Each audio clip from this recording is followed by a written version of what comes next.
তারিখ বিকেলবেলা মেয়েটির কে তার বন্ধু এই যে অ্যাকিউজড শ্রমিক অধিকারী সে ডেকে পাঠিয়েছিল, সে বাড়ি শিফট করছে বলে বোধহয়, এবং সে গেছিল এবং সে যখন রাত্রিবেলা বেরিয়ে বাড়ি আসতে চায় তখন তার ফোন নিয়ে নেওয়া হয় এবং সেখান থেকে কোনো কারণে কথা কাটাকাটি হয় এবং তাকে এলোপাতাড়ি মারা শুরু করা হয়।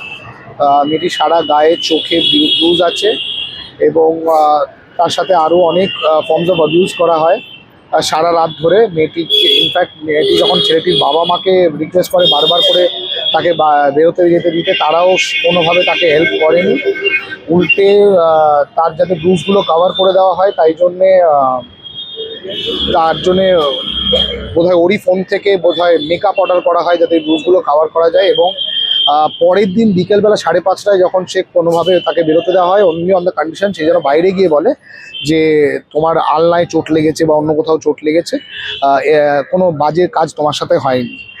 মেয়েটি নিজে কমপ্লেন তো জমা দিয়েছে যেমন আপনাদেরকে বললাম। তারপরে আজকে যখন এফআইআর কপি নিতে আসে মেয়েটি ওর বন্ধুবান্ধব এবং মামার সাথে, তখন সে ভেঙে পড়ে আরও কিছু তথ্য রিভিল করে এবং সেটা আমরা ইমিডিয়েটলি এখানে যিনি অফিসার ইনচার্জ আছেন, ছেলেটি একজন কন্টেন্ট ক্রিয়েটার, যা শুনলাম একজন ইনস্টাগ্রাম ইনফ্লুয়েন্সার, তার নাম শ্রমিক অধিকারী।